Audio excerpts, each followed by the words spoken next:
referente nación y referente nacional de Colombia de la ONG Humanity and Inclusion, organización de ayuda humanitaria para las víctimas del conflicto armado con discapacidad. Bien, después vamos a seguir indagando la misma trayectoria del querido Anderson, que es una persona que yo conocí escuchándolo. Y a partir de escucharlo me dio muchísimas ganas de tenerlo en nuestro proyecto de investigación en Mar del Plata. Y bueno, llegó la ocasión y por suerte Anderson no tuvo ningún tipo de reparos, me dijo que sí, así que le estoy sumamente agradecido. Bien, entonces la idea es un poquito que Anderson mismo trabaje, como el título indica, la cuestión moral en el campo de la discapacidad, pero quiero comentarles algo que me pareció sumamente importante, es que este título también lo toma Anderson de la publicación de un libro suyo. Estamos hablando de que Anderson eh, publica ahora, está por salir su segundo libro, en realidad. Ya tiene un libro anterior, vamos a dejar si quiere extenderse sobre eso. Ujú, ujú. Este es su segundo texto, y de hecho nos va a hablar ahora un poco de la idea central de su texto que va a salir, como les dije, en unos momentos. Por lo cual desde ya lo comprometo a que nos envíe algún ejemplar, ¿no? Por Bien, supuesto. entonces, lo mejor que puedo hacer yo es callarme y darle lugar al querido Anderson para que se explaye como a él más le guste. Luego, obviamente, que él termine su exposición, vamos a dialogar fraternalmente con nuestro amigo. Anderson, querido, así que la palabra es toda tuya. Leandro, no, muchísimas gracias a ti, a la universidad. Para mí es un honor pues estar en este espacio, sobre todo porque yo creo que Argentina en los estudios en filosofía me parece que tiene una trayectoria muy fuerte en Latinoamérica. Yo leo permanentemente producciones, digamos, filosóficas eh, de ustedes. En realidad me siento muy honrado de estar pues, en una universidad como Mar del Plata. O sea, es un honor, de verdad, estar con ustedes. Entonces, muchísimas gracias por esta invitación. Yo creo que comenzaría, bueno, quiero contarles algo también, colegas. Sí, ya lo señaló Leandro, yo soy un hombre ciego con discapacidad visual. Eso suena un poco redundante, pero tiene de dónde explicarse por qué hablo de ser ciego con discapacidad visual. En principio parece una redundancia, pero bueno, después lo podremos mencionar. Entonces, comencemos diciendo, colegas, pues yo creo que hay una deuda de la filosofía respecto a los estudios de la discapacidad. Yo creo que la filosofía no se ha pronunciado lo suficiente. Y mi apuesta precisamente es establecer esos vínculos de la filosofía de la discapacidad. Cuando nosotros revisamos el estado del arte de los estudios críticos de la discapacidad, o bueno, de los estudios clásicos más bien de la discapacidad, en el estado del arte lo que encontramos es unas producciones eh, muy amplias desde la pedagogía, desde la sociología, desde los estudios culturales, desde la ciencia política, desde el derecho. Ahí hay bastante material, digamos, bastante producción alrededor de la discapacidad, pero desde el punto de vista de la filosofía, yo creo que tenemos una deuda. Sin embargo, digamos que lo más cercano que he visto y que he encontrado, digamos, en ese acercamiento filosófico a la discapacidad, pues ha sido básicamente desde Foucault. Eh, desde básicamente el concepto de la biopolítica, pues que desarrolla Foucault, Agamben, Espósito, etcétera. Ahí encontramos, digamos, esas primeras relaciones filosóficas con la discapacidad y creo que hay una producción interesante ahí. Pero yo creo que le falta más a la filosofía desde otras corrientes, entre ellas la hermenéutica y la fenomenología. Y ese ha sido mi interés. En el primer libro que escribo, es un libro que se llama Desnaturalización de la inclusión social de la discapacidad.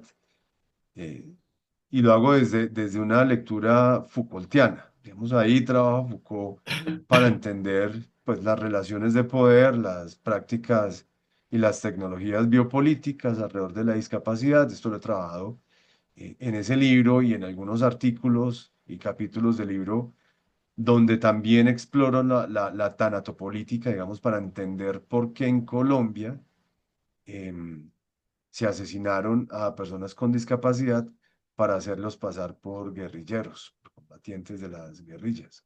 Entonces hay unas prácticas biopolíticas y tanatopolíticas, digamos, que es posible explicar desde Foucault. Sin embargo, em, yendo más allá, digamos, eh, y explorando otros campos de la filosofía, pues me encuentro con Dilthey, con Taylor, Charles Taylor, este filósofo canadiense, con Jasper, digamos, para entender o para proponer otras lecturas filosóficas de la discapacidad. Entonces, lo primero que yo desarrollo en este libro, o lo que me motiva a escribir ese libro más bien, este libro que he denominado como la experiencia moral de la discapacidad. O sea, aquí lo que voy a desarrollar en ese libro es que la experiencia de las personas con discapacidad, o lo que entendemos hoy como personas con discapacidad, esa experiencia en realidad es una experiencia moral y es una fuente, digamos, moral, una fuente de valores morales. Entonces, yo creo que la discapacidad, y ustedes seguramente ya lo han trabajado, desafía nuestras normas sociales y naturales, ¿sí? Desafía nuestras perspectivas antropológicas y culturales, teológicas, científicas y morales y éticas.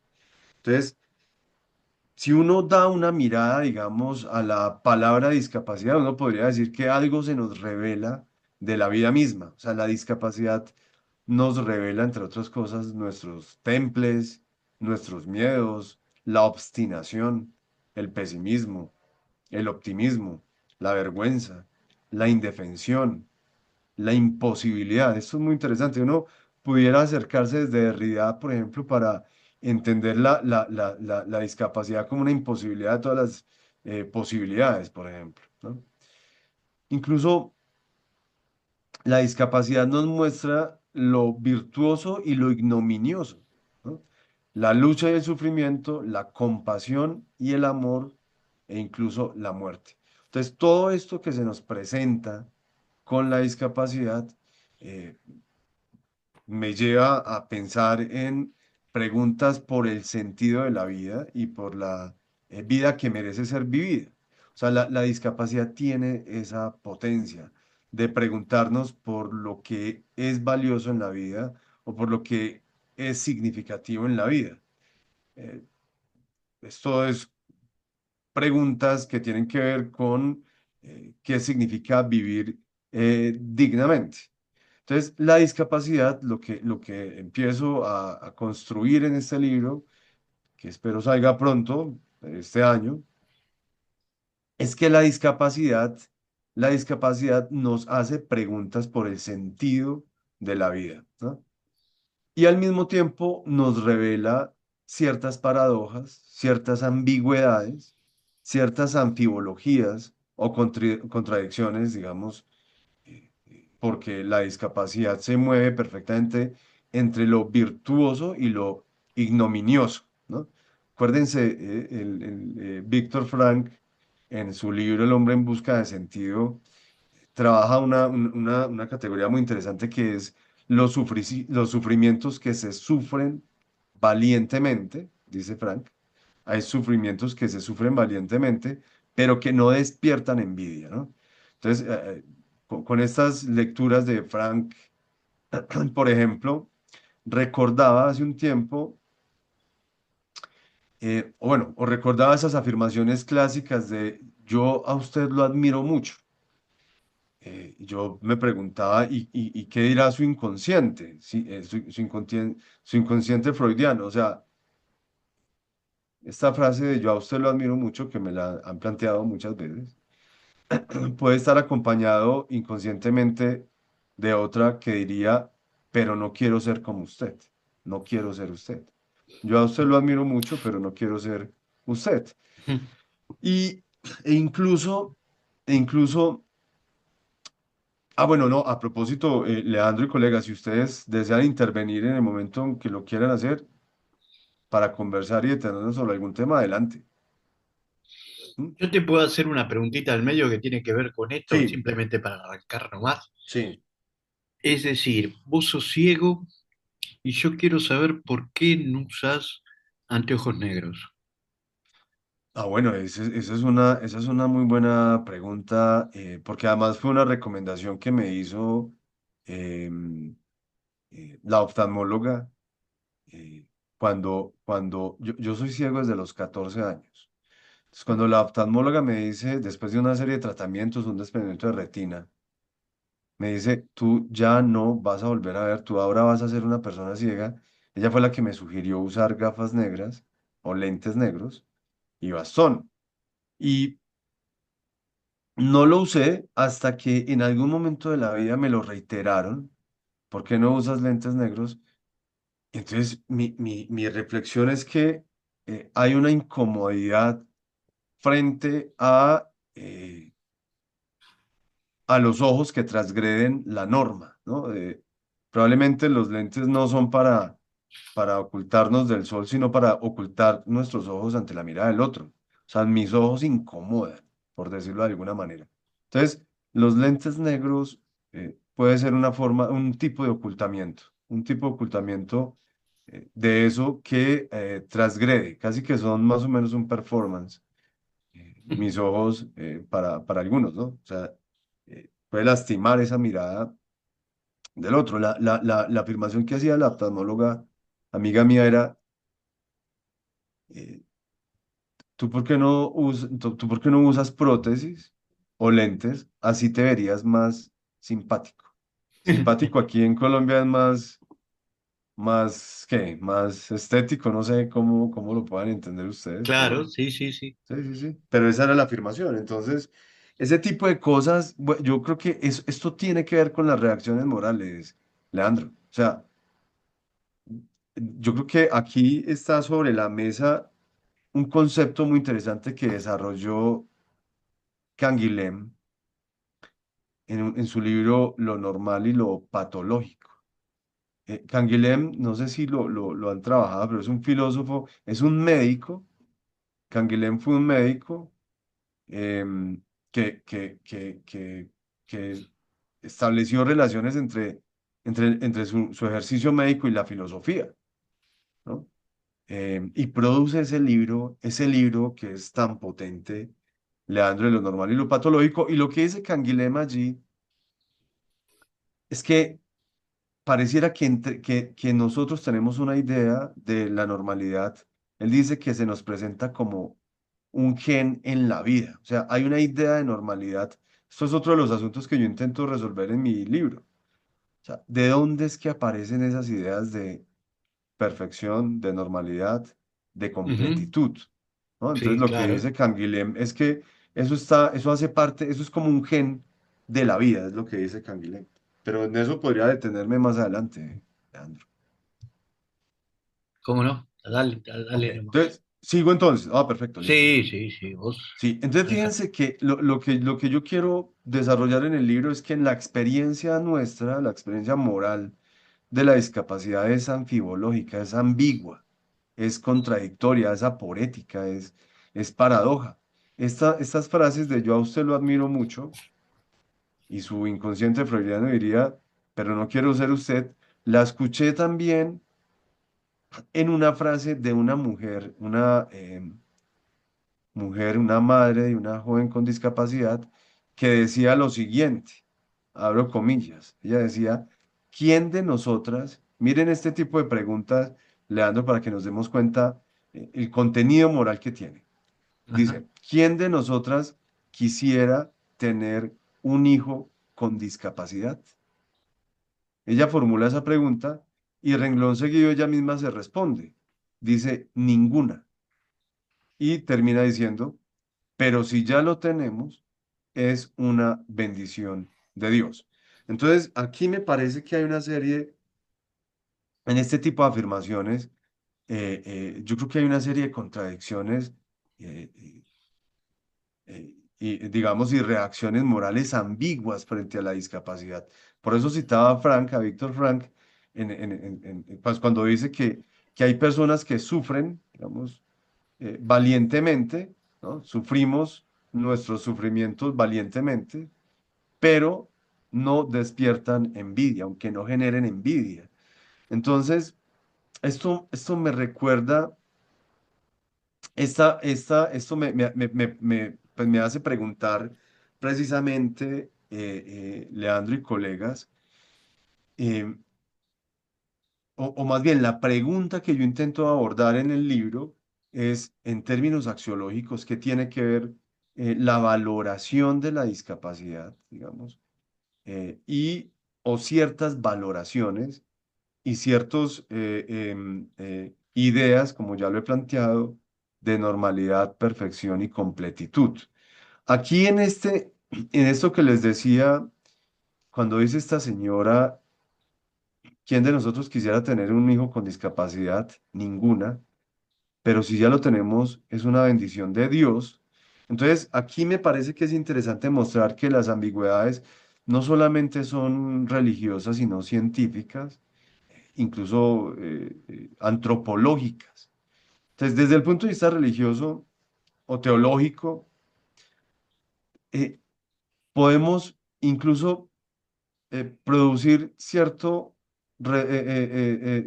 silogismo hipotético, digamos, o cierto razonamiento lógico frente a, mejor dicho, fíjense este silogismo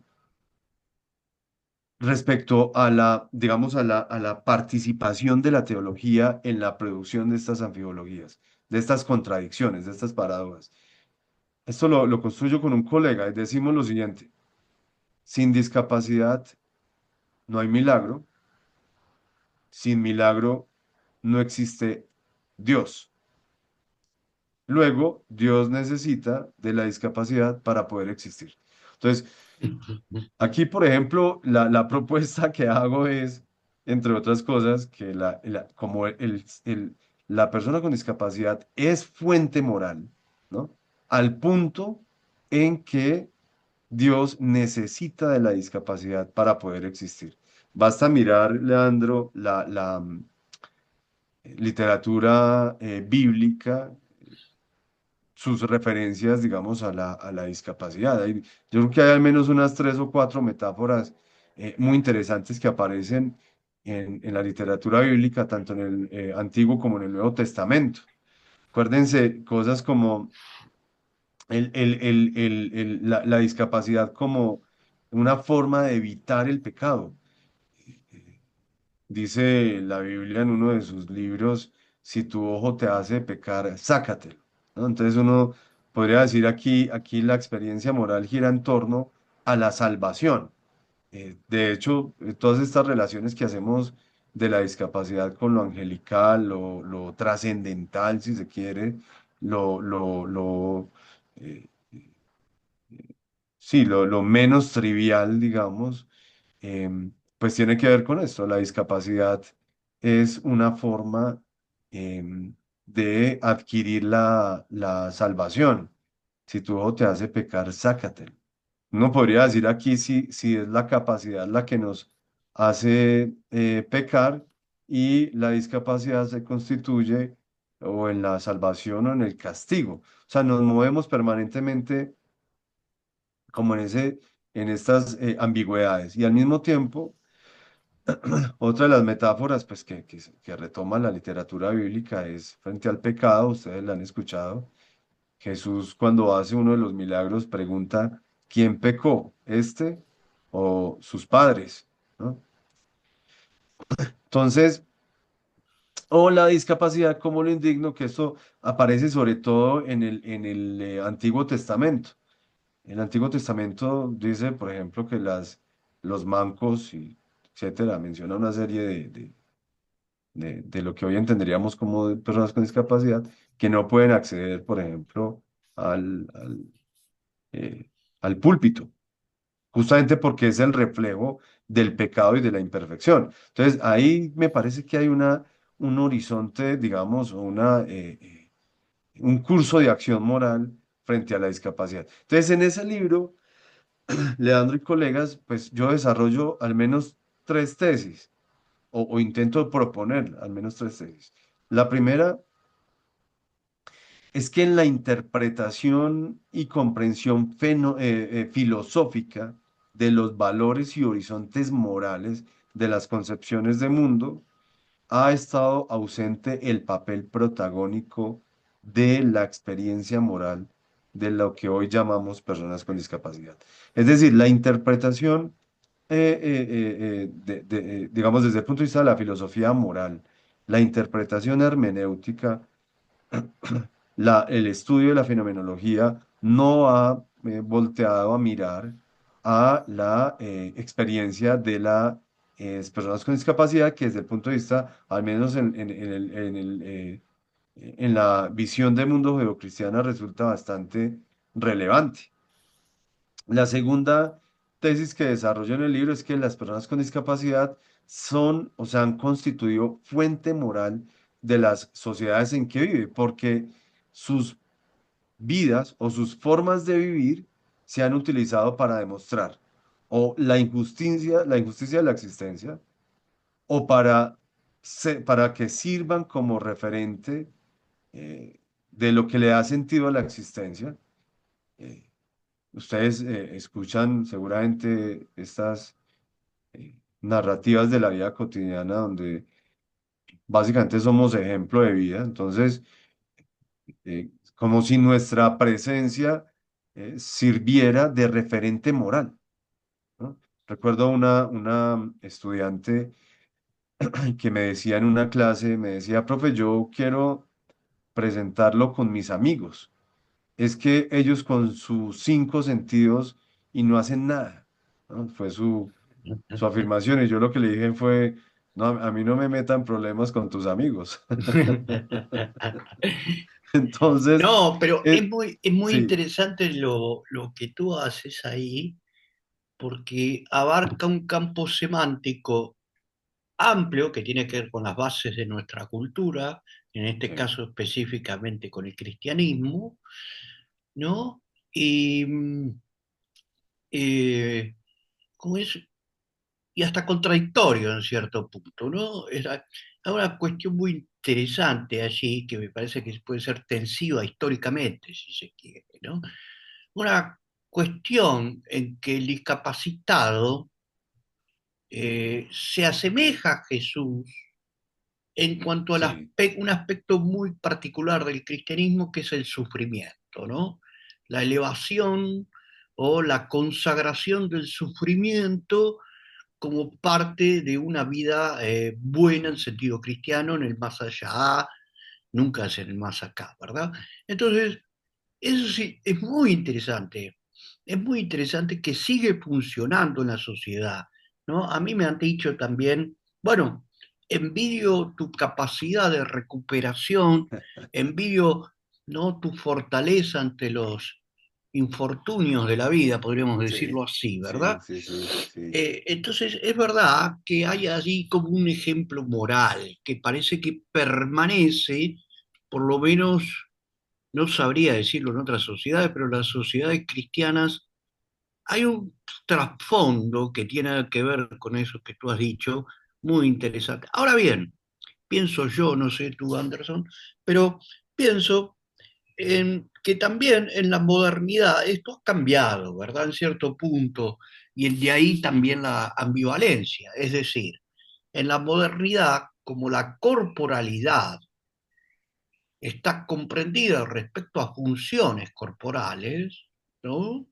Entonces, ser discapacitado, basándonos un poquito en John Locke, ¿no? Ser discapacitado implica también no ser capacitado para, ¿no? En esta idea de que, no, como nos definen las funciones, sobre todo cuando dice Locke el tema del trabajo del cuerpo, ¿no? Y la labor de mis manos.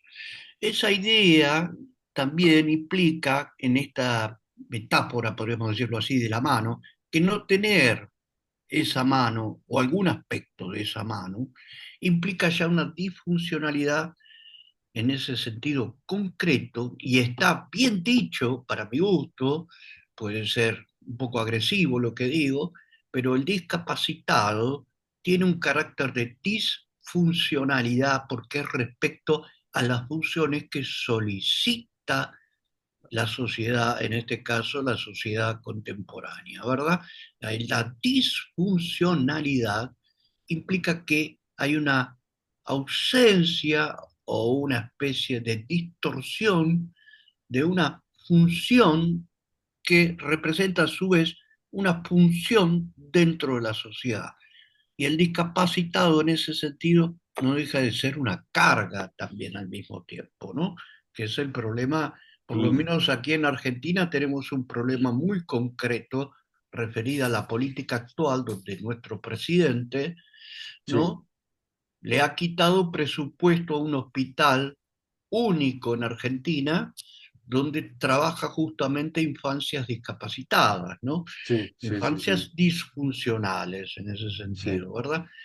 Está esta cuestión, pienso yo, ¿no? Contrapuesta entre la ejemplaridad de la vida sí. en cuanto a soporte de sufrimiento, en cuanto a querer avanzar, etcétera, etcétera, y al mismo tiempo esta cuestión, más bien capitalista, me atrevería a decir, de ser una carga, obviamente para el Estado en principio económica, pero también una carga en su sentido amplio. ¿Tú qué dices, Anders? Mira, yo creo que es que pareciera que, claro, nosotros, digamos, recurrimos a algunos momentos o épocas de la historia de la humanidad para entender, pues, algunas visiones de mundo. Entonces, pareciera que las miradas teológicas de la discapacidad fueron superadas de algún modo por el antropocentrismo y la modernidad. Pero fíjate que desde el punto de vista de la secularización, lo que habría que anotar es que estas miradas de alguna manera coexisten. Lo que pasa es que, claro, el discurso oficial, el Estado no me reconoce a mí, pues que yo le diga que mi discapacidad es producto del pecado. De hecho, eh, pues el Estado solo me acepta que le hable en términos de derechos. Ese es el sujeto de la discapacidad hoy en día, es el sujeto de derechos. Pero fíjense que eh, en esta época que uno habría que mirar si es un tipo de post-secularización, o sea, donde coexisten ideas también místicas, ya no necesariamente teológicas de la discapacidad, que tiene que ver, por ejemplo, con que estamos superando un karma o un dharma, o estamos trascendiendo a un estado de vida superior, que ya no es una explicación, eh, digamos, divina de la discapacidad, pero sí al menos... eh, si se quiere, trascendental.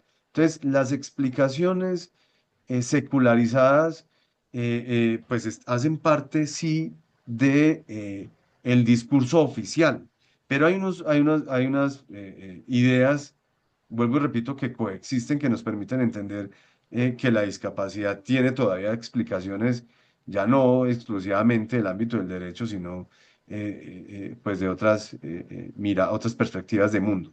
¿Por qué menciono esto? Porque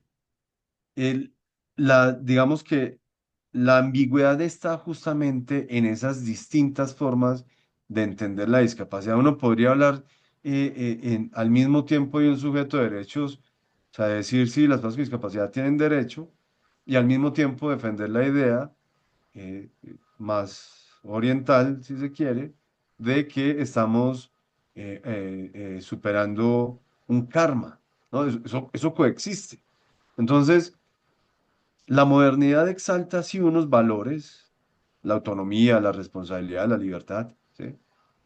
Pero eso no implica que se han superado o que se han erradicado o se han eliminado unas visiones de mundo mucho más místicas, permítanme decirlo en esos términos.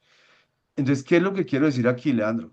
Que ustedes saben, digamos, todo este debate que hay con los universales,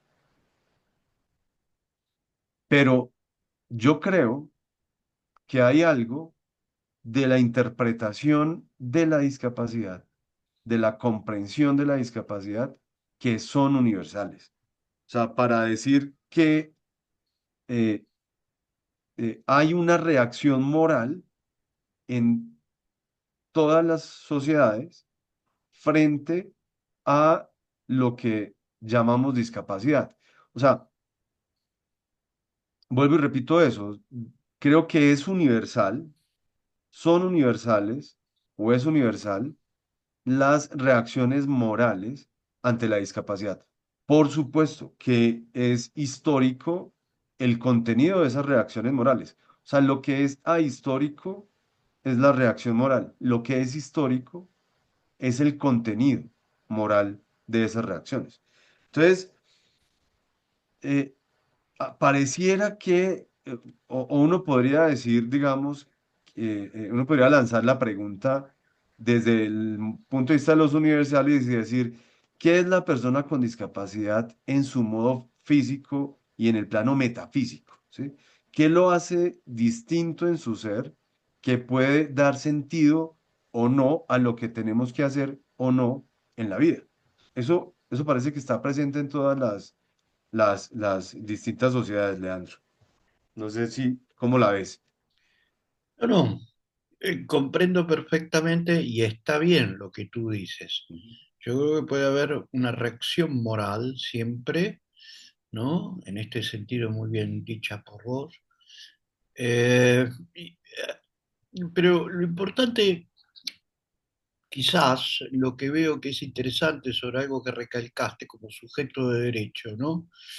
Sí, Que al mismo tiempo habría que, pienso yo, también derrocar esa idea de que, esa idea reductiva, me atrevo a decir, sí, de que el sujeto discapacitado es un sujeto de derecho, una persona, en ese sentido de sujeto de derecho, ¿no? Y reduciéndolo solamente a eso.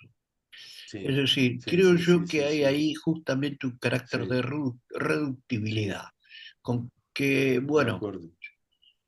al discapacitado se lo soluciona dándole un, un plus de dinero o Sí, cierta excepcionalidad en la obra social o no sé cómo le dicen allí sí, sí, en no, Colombia, está claro, sí, sí, sí, sí. y, y nada más, ¿no? Pareciera que queda reducido solo a eso y a Sí, mí me parece que habría que derrocar esa idea. no, y yo creo que hay otras y esa es una muy buena línea de trabajo filosófico, Leandro. Mira, eh, yo creo que hablando de eso que tenemos que derrocar, hay algo que me tiene dando vueltas a mí. y tiene que ver con eh, la idea de normalidad. Te voy a explicar por qué. O sea, ¿por qué me tiene pensando eso? Porque nosotros solemos, hoy, estas sociedades un poco más, o desde el punto de vista más eufemístico, digamos, entonces encerramos la palabra normal entre comillas, ¿no? La ponemos entrecomillada, como para evitar no sé qué impacto moral, ¿sí? Ujú. Para evitar una afirmación que puede resultar más bien inmoral. Entonces, eh, nosotros solemos ponerla entre comillas. Entonces Claro. decimos, hablamos de no, nosotros los entre comillas normales o etcétera, pero la seguimos usando. Entonces, algo de lo que tenemos que pensar es en derrocar, yo diría lo siguiente, esa idea de normalidad con la que hemos luchado o contra la que hemos luchado desde el punto de vista del movimiento social de la discapacidad, es una idea que no hemos superado, que lo máximo que hemos hecho es ponerla entre comillas, pero no significa que abandonemos la idea de normalidad, o sea, la seguimos usando, solo que la ponemos entre comillas. Entonces, a propósito de lo que tú decías de derrocar una idea, esto es un asunto que quisiera trabajar, Leandro, y te lo pongo aquí sobre la mesa por si algún día nos animamos a escribir algo sobre esto. Pero yo creo que hay que probar el olvido como estrategia filosófica. O sea, no hemos Ajá. logrado superarla, la seguimos mencionando, solo que la ponemos entre comillas. Mi propuesta filosófica es que hay una serie de ideas que no hay que derrocar, que hay que olvidar. ¿Sí? Hay que olvidar. Acuérdense de Heidegger cuando dice que nos hemos olvidado del ser y solo pensamos en el ente. Si Heidegger dice que nos hemos olvidado del ser, es porque es posible olvidar. Es porque es posible olvidar desde el punto de vista filosófico. Entonces, estas ideas de normalidad las junto yo con otras ideas que a mí me generan también, digamos, mucho interés. La de perfección y la de completitud. Bien. Ideas de Sí. normalidad, perfección y completitud. Entonces, mi pregunta filosófica en el libro es, ¿de dónde salen esas ideas? O sea, ¿por qué nosotros, seres humanos, tenemos esas ideas imbricadas? Dice Canguilhem, las tenemos como germen en la vida o germen de vida. Entonces, yo tengo ahí unas propuestas, Leandro y colegas.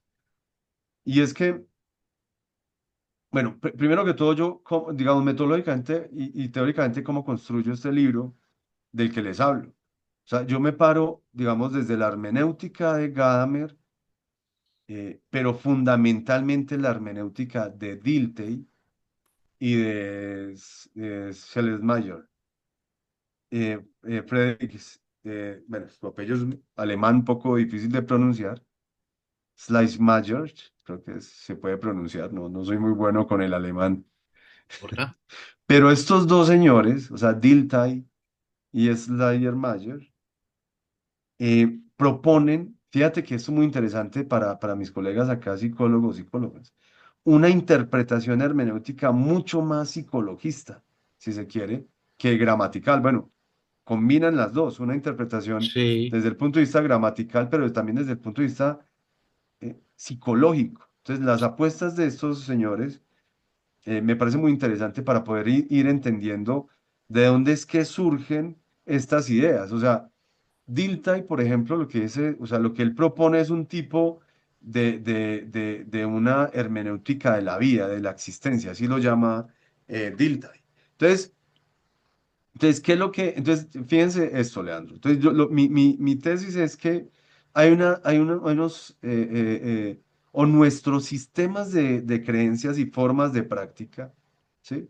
Que son en realidad, o hacen parte, o son esas visiones de mundo de las que habla Dilthey, o esas concepciones de mundo de las que habla Jasper, Jasper también psiquiatra, por ejemplo, filósofo psiquiatra, o de las que habla Taylor cuando habla de los marcos referenciales, o Berger y Luhmann cuando hablan del sentido común. O sea, ideas de completitud, perfección y normalidad, esas tres ideas hacen parte de nuestros sistemas de creencias y formas de prácticas y las encontramos permanentemente en esas visiones de mundo. Les pongo un ejemplo. Les pongo un ejemplo. Da Vinci, Da Vinci trabajó lo que se llamó la proporción áurea, el número, creo que el número, la proporción divina, ¿sí? Para mostrar, según Da Vinci, que en la naturaleza hay una simetría que Mm, solo es posible gracias a un ordenador, digamos, de la naturaleza. Eh, y al mismo tiempo, Descartes, esta afirmación de Descartes es muy potente. Cuando Descartes se pregunta de si, se pregunta en sus meditaciones, él dice, él se pregunta por la idea de perfección. Él dice, ¿por qué, de cuándo acá yo estoy pensando en que algo es perfecto? O sea, esa idea de dónde surge. Se pregunta Descartes, ¿de dónde surge la idea de perfección? Estoy pensando, Leandro, en cuando hablamos de la discapacidad como lo imperfecto, lo anormal o lo incompleto, o cuando pensamos los claro, cuerpos, ¿sí? claro. Entonces, claro, entonces yo digo, bueno, o sea, ¿por qué nosotros, de hecho, la OMS, la CIF, pues monta todo un discurso en torno a lo anormal. El propio Foucault pues escribe un libro que se llama así, Lo anormal. Tenemos toda una serie, una escuela, digamos, de teratología para estudiar lo monstruoso, etcétera. Entonces yo digo, mire, hay algo hay algo, como lo plantea Descartes, hay algo que me hace pensar que hay un hay una perfección. Pues Descartes le atribuye esa idea de perfección a Dios, porque Descartes dice, pues, si hay alguien perfecto es Dios, y si yo tengo la idea de perfección, es porque Dios me la implantó, más o menos. Y pasa lo mismo con las explicaciones teológicas o judeocristianas sobre el cuerpo. O sea, dice el Antiguo Testamento, pues Dios hizo a imagen, al hombre a imagen Semejanza, y su sí. semejanza. Entonces es como, porque estamos permanentemente pensando en que hay armonía, hay normalidad, hay simetrías, ¿Sabes hay qué? Eh, reglas. ¿Sabes qué? Me hiciste acordar a una cuestión central también respecto a esto que estás hablando, que Sí, me parece muy importante el tema de la perfección, o incluso me animaría a decir, no solo perfección, sino algo más contemporáneo, quizás que la perfectibilidad, como lo que lleva a sí, supuestas buenas vidas, ¿no? Una vida sin consumir determinados sí, productos, sí, sí, sí, mantener sí, un sí, cuerpo saludable, sí, que terminan siendo impuestas en la vida contemporánea, ¿no? Determinadas de acuerdo, comidas, de acuerdo. determinados aspectos sociales, como no salís a correr por las mañanas, ¿no? Etcétera, etcétera. Ahora bien, ahora le doy Sí. paso a Leticia que quiere intervenir. Claro Ahora que sí, bien, claro que sí. ahora bien, hay una cuestión central en lo que vos no hablaste respecto a Descartes que me parece muy interesante. ¿Sabes qué? En Descartes se produce un giro que es fundamental para la discapacidad, pero yo no lo he visto trabajado, por lo menos filosóficamente, ¿verdad? Ujú, ujú. Que es el giro, o vamos a decirlo muy sencillamente, disculpen ustedes a los demás, pero lo voy a decir así, sencillamente. Es decir, la equiparación entre el pecado y el error. Es una Sí, asimilación que hace Descartes sí, que tiene una profundidad filosófica y a su vez científica en la progresión moderna de las ciencias, ¿no? Que va por debajo, podríamos decir, de una manera muy importante. La idea de pecado aparece como un error natural. Esta idea de lo que podría ser llevar una enfermedad llevar determinada discapacidad, Sí, como lo has dicho tú muy bien, que también implicaría pecados, pasa a comprenderse desde la claro, claro, modernidad claro, claro. como un error. Sí, Esto es referencia al concepto de perfección y claro. perfectibilidad que tú hablas. Bueno, le voy a dar la palabra Y, a y Leticia. Sí, sí. interviene vos No, ahora. es que eso es muy interesante lo que tú planteas, Leandro, porque ese giro, eso, así como tú lo planteas de esa manera, coincido, así de sencillo es la cosa. O sea, en la secularización, y sobre todo, pues bueno, Descartes que inaugura, digamos, toda esta etapa, digamos, del Renacimiento, de la Ilustración, etcétera, pues la razón más bien, ¿sí? Entonces, la explicación de la discapacidad ya no es teológica, sino antropológica. Desde el punto, Exacto, me he dicho, lo que uno entiende aquí es que la explicación científica desplazó a la explicación teológica para decir que la discapacidad es producto, por ejemplo, del azar de la naturaleza. O sea, es bueno, creo que el propio Aristóteles hablaba de la lotería natural, por decirlo de alguna manera. O sea, la exactamente. discapacidad es producto de la lotería natural. Eso que tú mencionas es muy interesante. Pero entonces fíjense, aquí solo para darle la palabra a la compañera Leticia, fíjense lo interesante aquí, Leandro, y es que pareciera que en la ilustración, y bueno, y desde el punto de vista de la razón cartesiana en adelante, superamos de alguna manera esas explicaciones místicas, o al menos las religiosas las desplazamos a otro ámbito, pero hoy en día, con lo que podríamos entender como la post-secularización, si se quiere, están apareciendo otras explicaciones que te digo coexisten, ¿no? O sea, el hecho que digan, por ejemplo, que yo como un hombre ciego en mi vida pasada fui libidinoso, porque esa es una de las ideas que circulan, y es que los que somos ciegos hoy en día es porque fuimos Sí, libidinosos y en bueno. nuestras vidas pasadas. Entonces, Por algo estoy eso tienes cara superando de en mí. pervertido vos también, ¿eh? Viejo. Claro. Leticia, adelante, Hola, ¿qué tal, Anderson? Un gusto conocerte. un placer. Vi en un momento, dijiste que estabas trabajando Gadamer. Bueno, hay un punto común con Leandro, ¿no? Con su formación Sí, gadameriana. Y yo recientemente estoy leyendo, porque todavía no lo terminé, El estado oculto de la salud de Gadamer, que compendia varias conferencias en torno a ese tema. Y esto que estaban hablando igual me hace pensar un poco el concepto de olvido, cosas sí, como que hay que olvidar, es una palabra que para nosotros los argentinos es fuerte, por memoria, verdad y justicia, o claro, sea, olvidar claro, claro, nos puede hacer recaer en el claro, mismo problema. Por un lado, pensaba un poquito eso, pero por el otro sí, lado, pensaba que Gadamer trabaja, algo que también lo menciona que Canguilhem, sí, en una conferencia que también estaba leyendo de Estrasburgo, que es sobre si la salud es un concepto vulgar, en realidad, y no científico, y habla de que no se puede hacer ujú, ciencia de la salud porque en realidad es un estado oculto. No tenemos una experiencia nosotros propiamente dicha de salud. Y, y en este caso, si hablar de salud y normalidad mm, no es en el fondo un ideal regulativo, algo que nos implantamos claro, moralmente como por esa necesidad claro, de vernos como de esa perfectibilidad que la trae a sí, colación Gadamer de la entelequeia, ¿no? En Aristóteles y habla de la realización sí, plena de las potencialidades inherentes, ¿no?, al sujeto. Entonces, en ese sentido, ¿hay normalidad?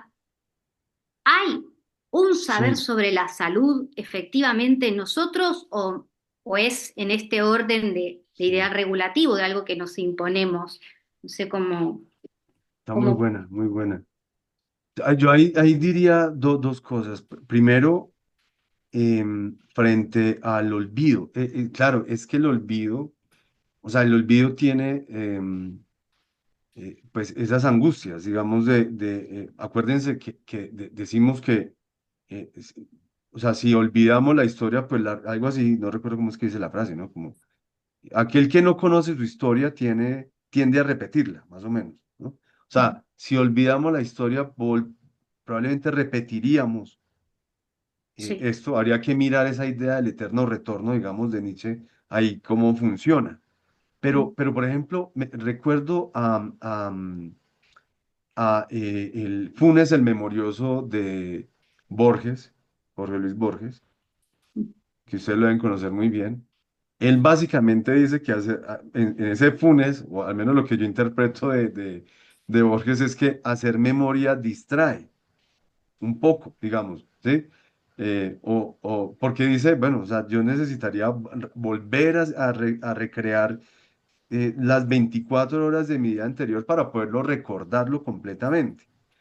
Em, entonces, sí, yo creo que esto, como les digo, por eso a ustedes les invito a que si a alguien le suena esto, en algún momento nos podamos sentar a pensarlo. Yo hasta ahora lo estoy explorando. O sea, creo que hay algo ahí en el olvido. De hecho, cuando Dios saca a los israelitas, cuando les promete, cuando les da la tierra prometida, Él lo que les ordena es a olvidar el pasado, ¿no? Olviden, algo así como olviden de dónde vienen, porque es que esto ya es una vida nueva, más o menos es lo que dice. Entonces yo creo que hay una potencia en el olvido que hay que explorar, cuidando de no repetir la historia y claro, o sea, el olvido puede representar un acto eh, peligroso, digamos, para el sufrimiento que hemos experimentado a lo largo de la historia. Eso es cierto. Pero lo que me interesaría a mí olvidar o pensar que se puede olvidar es la idea de normalidad. ujú. Yo creo que esa idea de normalidad se puede olvidar. Entonces, la pregunta es, ¿hay normalidad? Yo diría que hay algo que Collingwood denomina presuposiciones metafísicas Sí, o intuiciones morales. Entonces, me he dicho, hay algo de lo precognitivo, de lo no racional, que está en nosotros y que nos provee las estructuras sí, con las cuales nos orientamos en el mundo. sí. Entonces, ¿qué es lo que quiero decir con... Sí, dale, Leticia, no, dale. No, no, te estoy escuchando, sí, Ah, ok, te estoy sí, siguiendo sí, el hilo. sí, perfecto.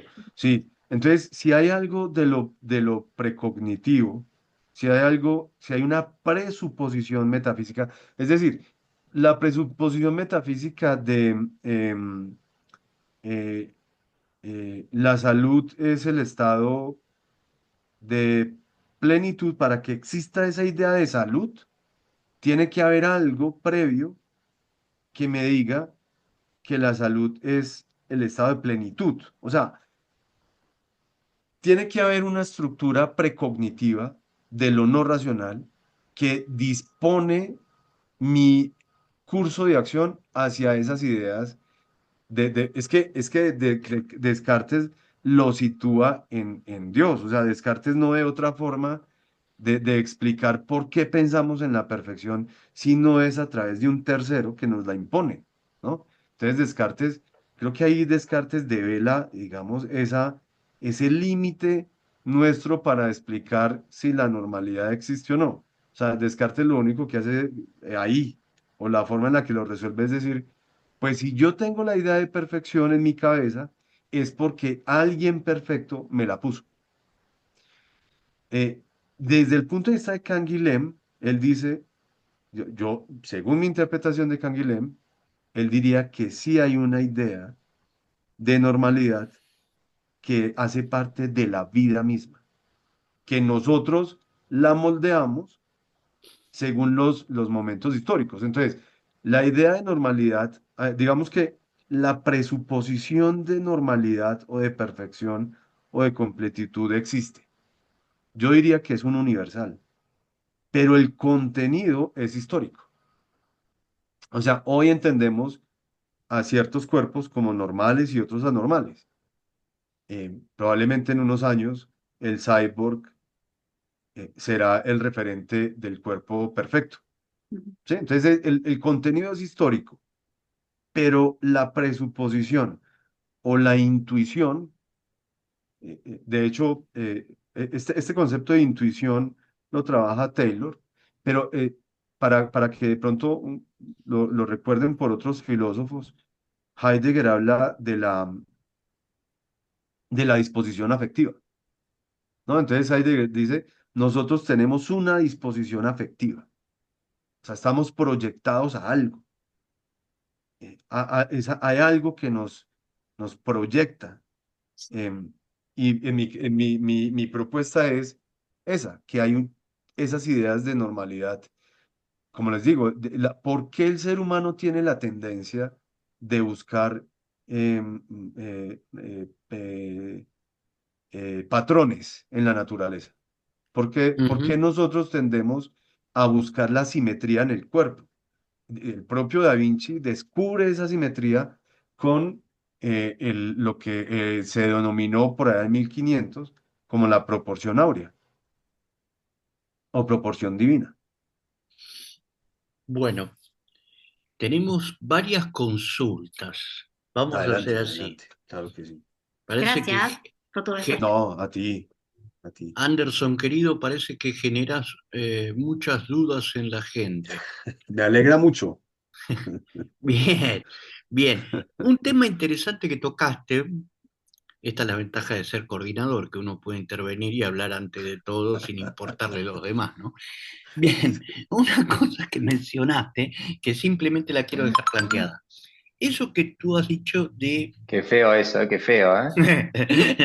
del ser humano, porque es interesante pensar que en los animales hay que ver qué pasa con nuestra comprensión de discapacidad respecto a los animales, pues los Sí, animales con otros compañeros de la misma especie que están enfermos o sí, viejos, también los dejan de lado. Pero bueno, quiero dejarlo planteado. Vamos a sí, ir primero con ok, Catalina, ok. luego con Jonathan, con Fabio y luego con Nancy. Buenísimo. Trata, Anderson querido, de ir bien al punto y los Ok, demás a las ok, ok. preguntas también. Vamos entonces en primer lugar con Catalina. Adelante. Bueno, Anderson, gracias por el diálogo. En realidad abriste más problemas, ¿no? Yo me resonaron como muchas cosas para consultarte y ver cómo las pensás. En particular esta cuestión relativa a la normalidad, ¿no? Vos mencionaste Canguilhem, lo normal y lo patológico, y pensaba también primero una concepción que me parece como que suele atribuírsele a la discapacidad, que es la de enfermedad, ¿no? O un supuesto Sí, de enfermedad que decanta en la discapacidad. La discapacidad no necesariamente es eso, es decir, me parece como que son dos a su vez experiencias distintas para abordarlas, ¿no? Eso por un lado, y después, justamente siguiendo a Canguilhem, mi pregunta va dirigida a esta concepción de lo anormal como, o lo normal, mejor dicho, como una abstracción, ¿no? sí, Es decir, Canguilhem hace mucha alusión obviamente a las lecturas médicas tradicionales, sí, a una noción estadística típica, ¿no? sí. Codificadora de los cuerpos, algo que Foucault en Los Anormales después va a introducir, por ejemplo, con la Mm, figura del hermafrodita, ¿no? Me hacía sí, recordar bastante sí, a esta sí. lectura que vos hiciste religiosa. Entonces, mi pregunta es, digamos, en relación a esto entre lo universal y lo histórico, entre lo atemporal y lo Ujú, histórico, ujú, ¿cómo pensar estos lugares de interpretación de los cuerpos? ¿No? mm, Uno puede decir, bueno, uno está regulado o encarnado bajo una forma de normalidad ahistórica, pero ¿qué es lo ahistórico si uno no sitúa eso, ¿no? En el marco de una lógica, siguiendo un poco a Foucault, una lógica eh, de una necesidad de instituir una forma de pensar, erradicando otras, ¿no? sí, Eso no sé si se entendió, digamos, es una consulta que tengo en torno al concepto de anormalidad. ¿Cómo entendés esa anormalidad en el marco de lo atemporal, ¿no? Es decir, como un universal, mm, como si no estuviera encarnado en permanentes prácticas y legitimaciones Claro. históricas de la ciencia, fundamentalmente, ¿no? De estos modos de cosificar e instrumentalizar los cuerpos. Eh, Mm. bueno, ¿cómo entendés esto, no? En la noción, un poco siguiendo esta lógica de lo que sumó Leandro respecto a la funcionalidad en el mundo, ¿no? Como marco de referencia de la vida, funcionar en el mundo, ¿no? Bueno, esto Vale, vale, Catalina. me surgió como... Listo. Gracias, Catalina. No sé si le escucho a los demás, Leandro, si yo tomo nota acá y luego en Ah, una... bueno, ¿Sí? dale, ¿Te parece? tratemos los Ok. demás de no ser como Catalina, tan extensa, ser un poco más concreto, ir al punto. Ahí Anderson va a tomar nota y luego hará una respuesta Ujú. para todos. Johnny,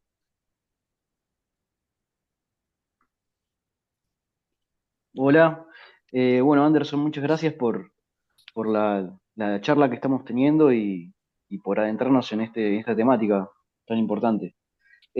No, yo quería traer a colación a un filósofo que se llama Jean-Luc Chrétien, que trabaja en un libro que se llama Lo inolvidable y lo inesperado, la cuestión del olvido, Ok. pero el olvido como de alguna manera sanador y como posibilitante de la temporalidad humana.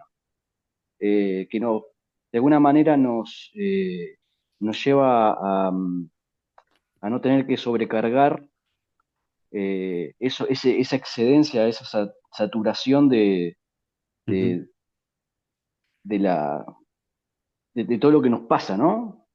De ese pasado, de lo inolvidable. No lo conozco, pero gracias por la recomendación. Es más, sí. Muy bien. justo me vino a memoria por lo de Funes, el Memorioso, porque lo toma en su Ok, libro. ok, ok, ok, ok. Sí, El sí, sí. cuento de Borges, ¿verdad? Claro, sí, sí. Sí, sí, sí, sí, sí. Hace una referencia a Borges. Mm.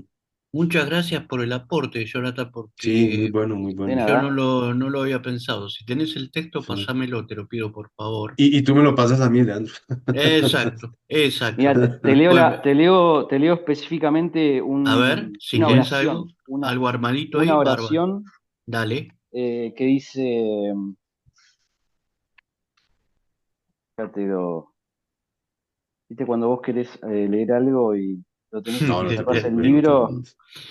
eh, No lo ya te encontrás la, más.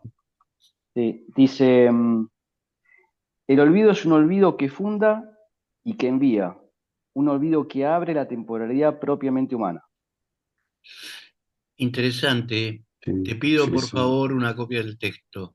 No, y me lo compartes, Sí, sí, Leandro, Sí, porfa, cómo gracias, no. Jonathan. Sí, sí, sí. Sí, sí. sí, O sea, sí. yo hasta ahora estoy explorando esto. No lo tengo muy claro, pero gracias. Bien. Sí, sí, Sí, perfecto. sí. Gracias, Johnny. Bueno, De queda nada. eso. Vamos entonces con Fabio, que es representante de la filosofía en Bahía Blanca, una ciudad muy extraña acá en Argentina, Anderson, te cuento, una ciudad donde suelen haber personajes muy extraños. Pero Ok. bueno, este es un personaje de ellos, te va a hablar él. Adelante, Fabio. Adelante. Hola, Leandro, hola, Anderson. Bueno, gracias Un gusto. por toda la charla. Tienen muchos lugares donde pararse a reflexionar. La verdad que muy, eh, eso, ¿no? Es estimulante. Así que lo mío viene más, no sé si es una pregunta, pero se podría formular como una pregunta. Yo soy docente acá de la Universidad Nacional del Sur y bueno, mi ámbito siempre fue la ética y la Ujú. bioética, más tirando hacia una filosofía de la medicina últimamente, tratando de resignificar eso y como docente también de la, de la carrera de medicina acá en Bahía Blanca. Y es más lo que la, podríamos decir así, cierta como frustración o cierta impotencia al escuchar un poco lo que ibas transmitiéndonos y un poco también cuestiones singulares de tu vida, de tu transcurrir, de tu mirada con respecto Ujú. a la ceguera y a todo lo que eso implica desde el punto de vista más que nada moral. Y es el tema acá de la educación, ¿no? Viene en concreto de cómo uno, eh, en un sistema que permanentemente instaura lo normal, bajo Ujú. cierto registro axiológico, es decir, Sí, valorativo, donde se sí, despliegan criterios sobre cómo es la corporalidad, cómo es el cuerpo, cómo elaborar, no sé si la palabra es estrategias o algún tipo de mecanismo filosófico como para poder de alguna manera entrar en un sistema que obtura permanentemente otro tipo de miradas. Va un poco también en lo que estaba comentando recién Catalina, un poco más a lo concreto, es decir, desde el punto de vista educativo, la enseñanza.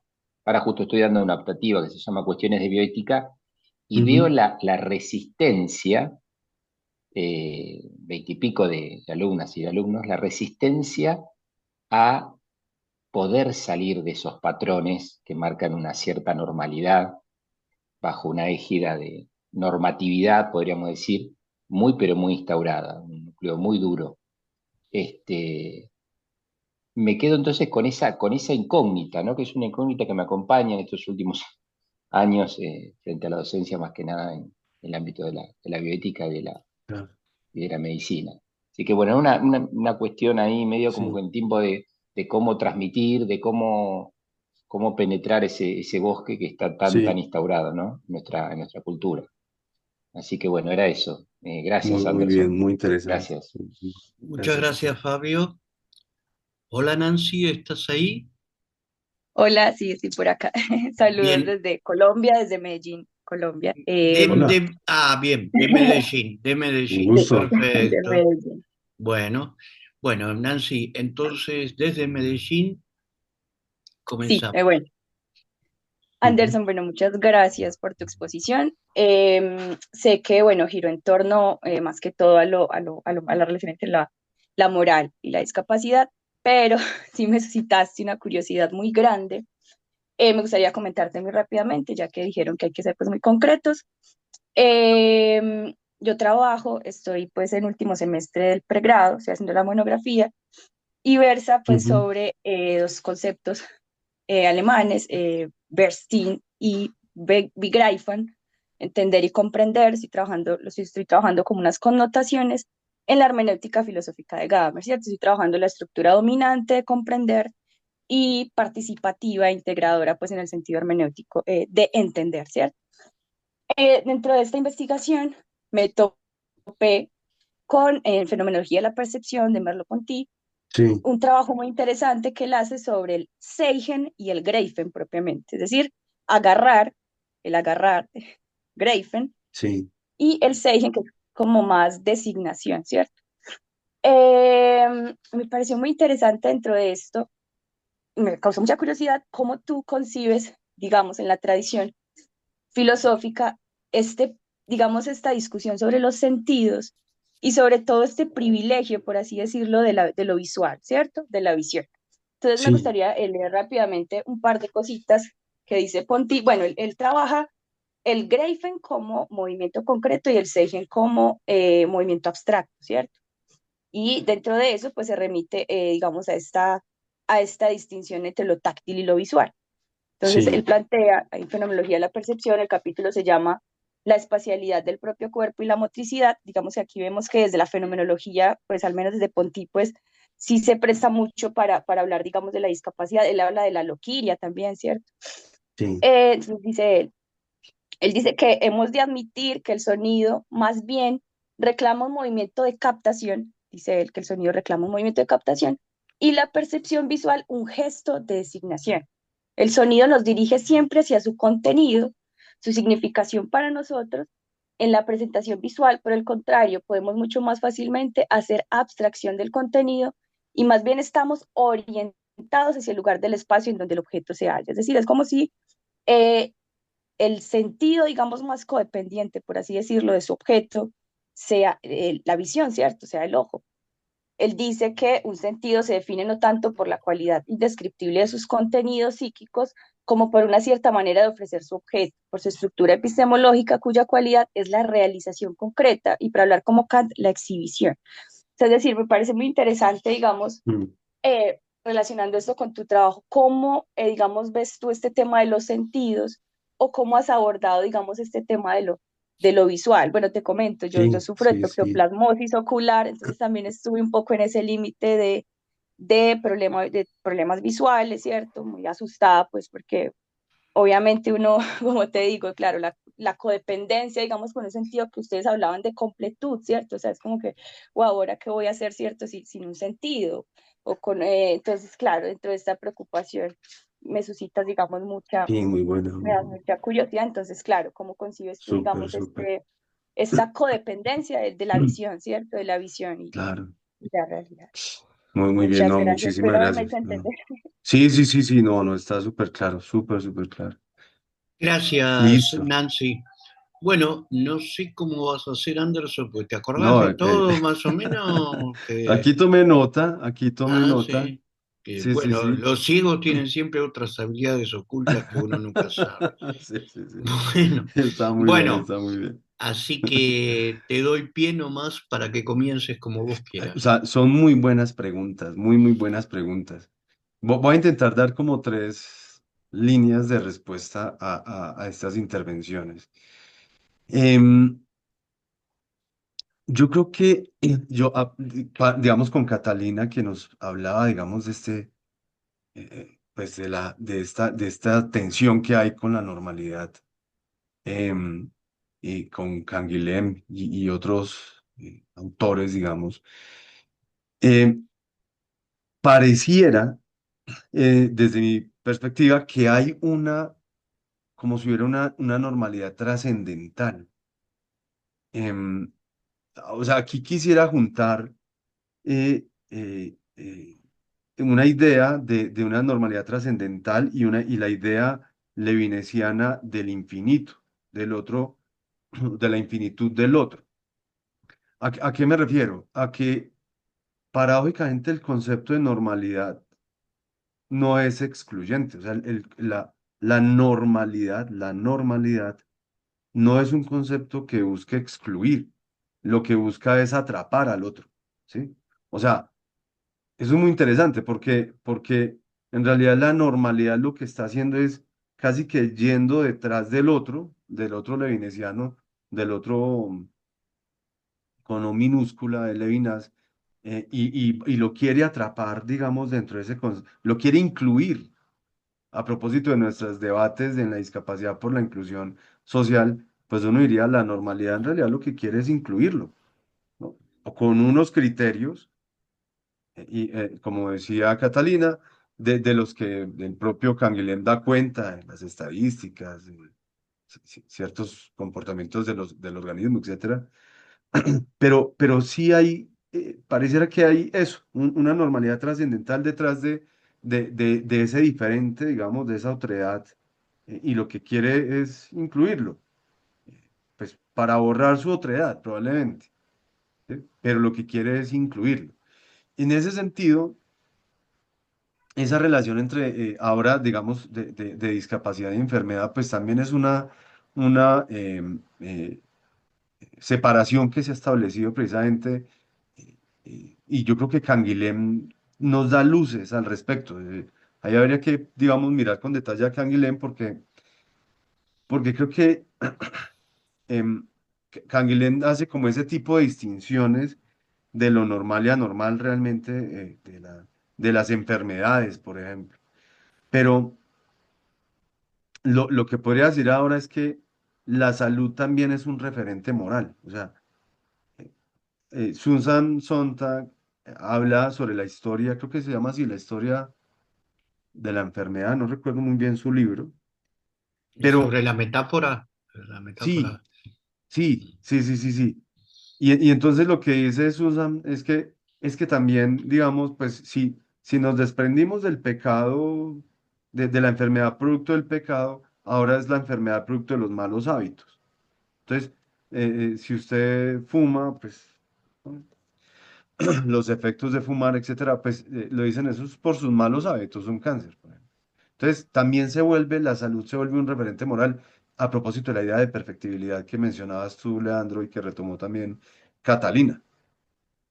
Entonces, me parece muy interesante lo que Catalina, el concepto que utilizó Catalina. Yo coincido plenamente con ese concepto y es el de la interpretación de los cuerpos. O sea, en ese sentido, uno podría decir tranquilamente que la discapacidad es una interpretación de los cuerpos, es una interpretación de ciertos cuerpos para desprenderse un poco de la explicación de la clasificación internacional del funcionamiento y la discapacidad. Pues uno diría, la discapacidad desde el punto de vista antropológico o cultural, digamos, pues es una interpretación de los cuerpos temporales, ¿sí?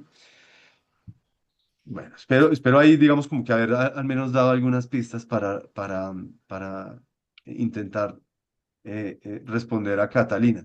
Muchas gracias, Ahora, Emerson, por la respuesta. dime, No, no, que ¿sí? muchas gracias. Ah, Seguiré bueno, no, no, no, perfecto, perfecto, listo, bien, bien. Gracias. Ahora, no, a ti por la pregunta. Lo que planteaba Fabio, esa pregunta es muy interesante también porque yo creo que aquí me parece que yo insisto con Levinas, o sea, Levinas, su ética es tan radical que Levinas diría, uno podría decir en palabras de Levinas, uno podría decir, o sea, no importa si el otro ve o si el otro no ve o no camina o no escucha, lo que importa aquí es que está sufriendo, ¿sí? Entonces, a propósito de los debates éticos y bioéticos, en los que eh, eh, se mueve la pregunta de Fabio, pues desde el punto de vista ético, yo creo que hay que trabajar esa ética levinesiana. Él dice que la ética es como la vigilia, no duerme mientras la vida del otro está en riesgo. Entonces uno podría decir eso frente a los niños que están en la escuela. O sea, la ética del docente no puede dormir mientras la vida del estudiante está en riesgo, más o menos. Pero además de eso, introducir el debate, digamos, o introducir estas reflexiones de la experiencia moral en el ámbito de la bioética es muy potente también. O sea, uno ahí revisa, pues, a bioeticistas tan famosos como Peter Singer, por ejemplo, y los debates que uno puede establecer con Singer son muy interesantes. O sea, los dilemas, digamos, todas estas ambigüedades morales o contradicciones y paradojas, digamos, de la experiencia moral de la discapacidad, tienen un impacto directo en las deliberaciones políticas. O sea, todo este debate de la eutanasia o de la interrupción voluntaria del embarazo, por ejemplo, acá en Colombia, en realidad lo que hay ahí son una serie de dilemas morales producto de esa experiencia moral. O sea, eh, simplemente para explicarlo, o sea, uno podría pensar que es mejor prevenir la discapacidad o no prevenirla, ¿no? Entonces, a mí me preguntan si existiera una cirugía para que usted volviera a ver, ¿se haría esa cirugía? Esa pregunta me mete a mí en problemas. O sea, es una pregunta problemática que me hace sospechar de mí mismo como un hombre ciego. Entonces, a introducir ahí los dilemas morales es muy interesante, sobre todo porque cualquier respuesta conlleva un daño moral, diría Williams, digamos, este señor que trabaja precisamente los dilemas morales. Y para cerrar aquí, bueno, no, diría que en la escuela, bueno, desde el punto de vista de Althusser, la escuela es un aparato ideológico, o sea, la normalidad como ideología puede estar circulando en la escuela. Hay corrientes que asumen que la normalidad es una ideología, pues para eso, digamos, se habla hoy en día de anticapacitismo o contracapacitismo. Entonces, pues uno podría decir desde el punto de vista del Tusser que sí, que por lo que circula por la escuela es ideología de la normalidad, de la funcionalidad, como decía tal vez ahora Leandro. Y cierro con mi compañera de Medellín, con Nancy, con Merleau-Ponty y la fenomenología, digamos, de los sentidos, de lo sensorial. Mire, yo ahí diría, sin ser un muy buen lector de Merleau-Ponty, pero a mí me parece muy interesante digamos, pensar en torno a la mirada. O sea, pues el mismo Jesús se expuso o lo expusieron ante cientos de personas, ante la mirada de cientos de personas, pues con un fin ahí, bueno, habría que mirar exactamente cuál fue ese objetivo, digamos, de estar expuesto ahí, ¿no? Ante la mirada de los demás.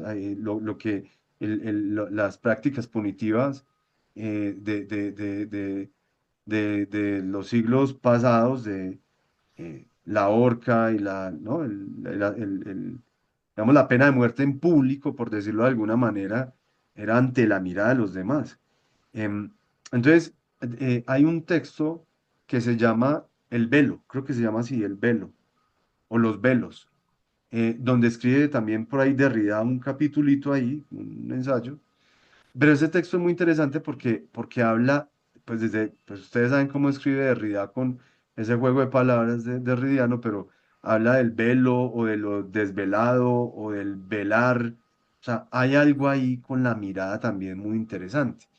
Estaba recordando, Nancy, el libro de Historia del Ojo de Bataille, un libro muy polémico, digamos que la reflexión filosófica es más clara al final del libro, em, pero justamente pues hay una obsesión con la mirada y con el ojo desde el punto de vista psicoanalítico. Ahí lo trabaja Bataille. Y cierro diciendo que la metáfora del ciego aparece, es muy curiosa porque aparece pues con una relación directa a la ilustración y a la oscuridad, al oscurantismo.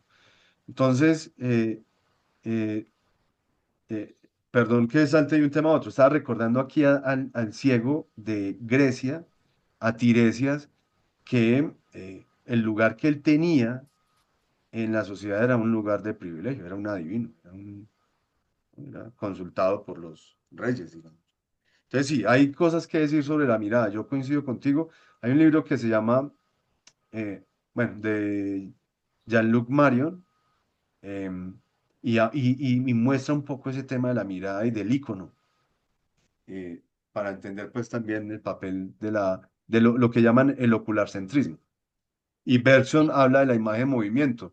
Cuando hablabas de Merleau-Ponty, del sonido y de la imagen, me hiciste recordar a Bergson con sus reflexiones sobre la imagen en movimiento. Diría eso, Leandro y colegas. Muchas gracias. Creo que Bueno, faltó Jonathan, no, creo que él también había aportado algo. Jonathan nos sugirió el libro de sí, aquí lo menos. Jean-Louis Chrétien, que me lo va a Exacto, pasar, me lo va a regalar específicamente para luego enviárselo a Anderson. perfecto. Perfecto, muchas gracias, Jonathan, muchas Eh, gracias. ¿Podemos eh, clausurar el volumen de Jonathan, por favor? no, Bien, muchas gracias, Leandro, Jonathan. ¿Qué?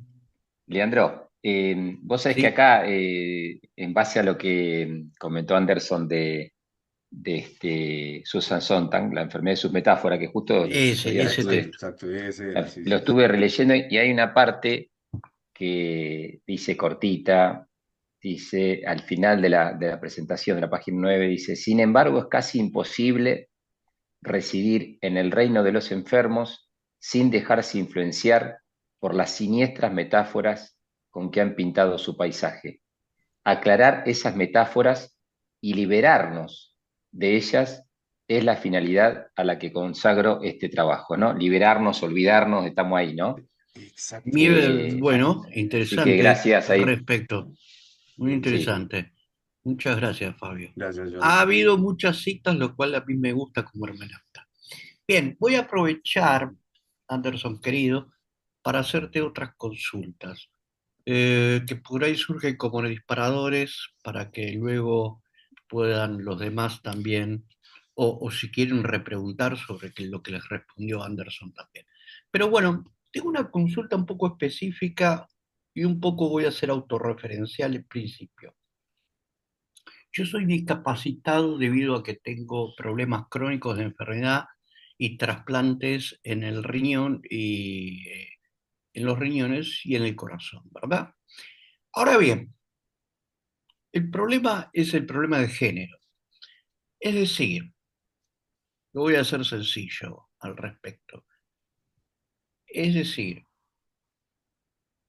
la enfermedad crónica, pongámosle renal, en la cual un individuo tiene que ir para mantenerse a diálisis a una máquina, ¿verdad? Que lo mantiene con vida a través, suplanta la máquina el trabajo del riñón purificando la sangre, lo que sería en la orina, lo que hacemos comúnmente, o esos individuos supuestamente normales hacen comúnmente, ¿verdad?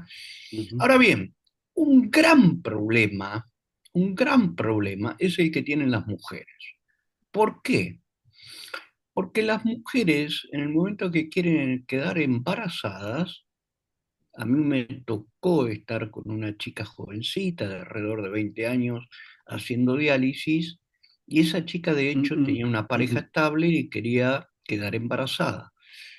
Resulta que tiene que hacer un complejo, vamos a decirlo así, una compleja técnica mediante la cual se le suspendía unos ciertos fármacos, se agregaban otros, debía ser tipos de diálisis distintos. O sea, había un tratamiento diferente para la mujer.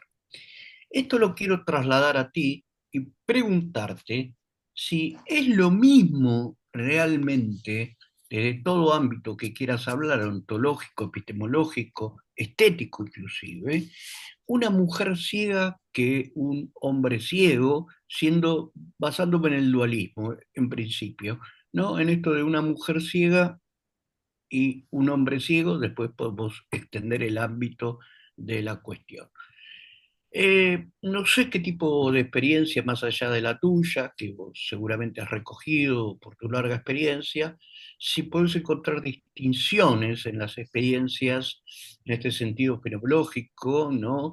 Si se puede establecer distintas particularidades o es exactamente lo mismo, ¿no?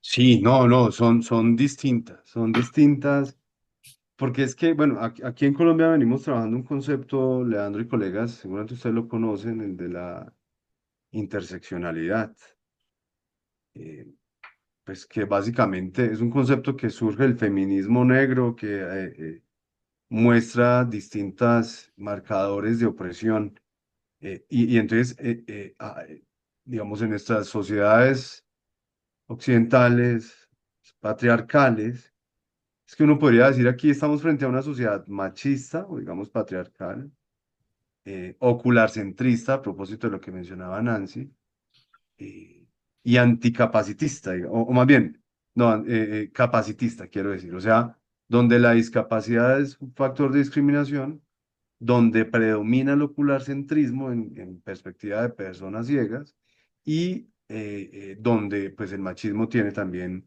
papel preponderante. Entonces, si uno cruza esos tres marcadores diferenciales, pues efectivamente el resultado es experiencias distintas entre hombres y mujeres.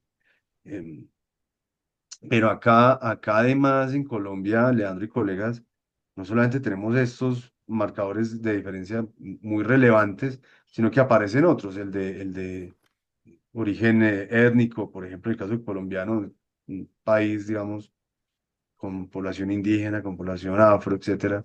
Entonces hay unos marcadores, digamos, diferenciales que hacen que la experiencia de la discapacidad, pongámoslo así, de la discapacidad sea distinta. Ahora, frente a la experiencia de la ceguera, por supuesto que lo es, pero aquí sí hay que introducir, digamos, me parece a mí, un elemento ontológico. Aquí hay yo diría que un elemento ontológico y si se quiere, ideológico. O sea, hay una defensa del ser ciego. Por eso yo hablaba al principio de soy una persona ciega con discapacidad visual. O sea, cuando hablo de ser una persona ciega es que estoy reivindicando una posibilidad ontológica, un ser, el ser ciego. ¿Sí? Y cuando hablo de con discapacidad visual es un asunto político. Es- eh, Me reconozco como con discapacidad visual, pero es un asunto político, estratégico, digamos, en el marco de los derechos, etcétera. Pero el ser ciego es una posibilidad ontológica, pero efectivamente la hay. Hay diferencias, y vuelvo y repito, son diferencias producto, entre otras cosas, pues, por esas construcciones culturales que hay en torno a las mujeres o a la mujer, en torno al ser ciego, ¿sí? Y en torno a eh, eh, sí, el machismo, etcétera. Sí la hay, pues en mi perspectiva sí, no podría decirte, digamos, desde el punto de vista fenomenológico, cómo se identificaría esa experiencia, pero yo creo que sí la hay. Ujú. No, muy interesante eso, ¿no? Porque abre una distinción ontológica, como dijiste vos, ¿no? Claro, claro, claro, claro. No solamente óntica, lo cual Exacto, a mí me exacto, parece muy importante, ¿verdad? Así que lo quiero dejar establecido eso. Gabriel nos cuenta otro texto que abre otra mirada más allá del simple ver, justamente es Memorias de Ciego de Derrida. Acá nos aporta perfecto, algo perfecto. justamente Derrida. Aquí estoy tomando nota. Bien, gracias Gabriel. Nancy quiere consultar algo. A ver, Nancy. Sí, gracias. Como habías dicho que podíamos como responder a lo que... Nada, también Ah, una sí, sí, sí, recomendación. cómo no, cómo no. Hay una conferencia muy bonita, muy interesante, que de hecho la trabajé en el curso de fenomenología, que se llama Enemigos del Olfato. Aparece en YouTube y ahí pues Ok. la profesora plantea pues cosas súper interesantes. Y bueno, también me gustaría pues cerrar un poco lo que decía de Ponti sobre el Seigen y el Greifen. En algunas páginas más adelante, bueno, en la versión al castellano que tengo, como la 140, él habla de que estos dos movimientos, el Seigen y el Greifen, pues digamos que dejan de confundirse cuando se los toma como dos formas de ser en el mundo, ¿cierto? O sea, tanto el agarrar, ¿cierto? Como la designación que Sí. tenemos, digamos, de lo que agarramos. Entonces, no, yo creo que igual Sí, siempre desde la fenomenología y la hermenéutica va a ser sí. interesante hablar de un montón de cosas. Espero pues nos sigamos encontrando y muchísimas gracias a todos ustedes por posibilitar este espacio que también alimenta mi trabajo monográfico. Entonces, muchísimas gracias. No, gracias a vos, Nancy, querida. Bueno, vamos a ir cerrando porque ya hace casi 2 horas que te tenemos, Anderson querido. Se te hace la hora de comer y nuestra hora de comer ya pasó, por lo cual tengo un Ok. agujero en el estómago que no te cuento. Así que, bueno, si alguien quiere consultar algo más, o hacer algún comentario también, lo que ustedes deseen, pueden hacerlo ahora o vamos cerrando con Anderson. Sí, cualquier cosa me levantan la mano. Nancy, tú tienes la mano levantada, no sé si es una nueva consulta o te quedó. Ahí está, gracias Nancy. Bien, bueno, te queremos agradecer un montonazo, Anderson. Con vos siempre aprendemos.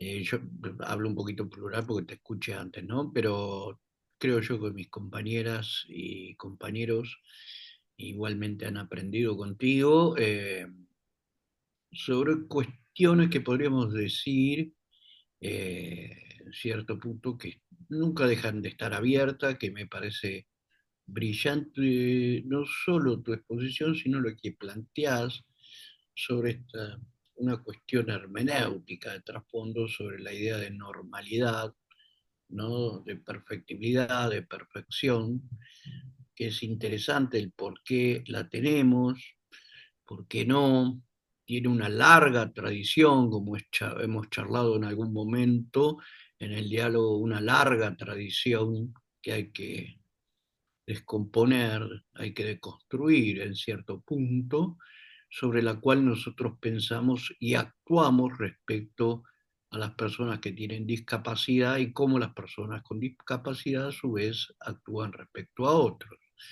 Eh, yo quisiera hacerte una consulta para terminar. Ah, ¿Cómo, después. No, y con esto, perdón, Fabio, ¿querías intervenir? no, iba a decir solamente, digamos, más que, bueno, ahí un poco, y ya con esto termino, agradecerle obviamente a Anderson y a todos por la participación, a todas y a todos. Estuvo muy, pero muy bueno. Eh, Desde el punto de vista geográfico, eh, la episteme del pensamiento occidental, podríamos decir Grecia, el Cabo Sunio, que es Ujú. el lugar que se encuentra más cerca del Sol, y la gran alegoría de la caverna, la idea de Sí, bien, que es la idea de la sí, visión, muy criticada por Emmanuel Levinas, ¿no? sí, Claro. el Eso rostro. forma parte de la episteme Sí, occidental y del actio in distance en la medicina a través del estetoscopio y demás, La que observación, sí, claro. claro, sí, privilegia la mirada. Así que ya con eso hay un montón de cosas para claro. deconstruir y para volver a resignificar Sí, desde la Sí, base. sí, Así que sí. gracias. La metafísica de la luz es algo que recorre sí, toda la tradición occidental, que obviamente la verdad como luz, como despertar, etcétera, etcétera, no le está dado al ciego, obviamente. Así que sí, podemos descalificar automáticamente todo lo que dijo Anderson.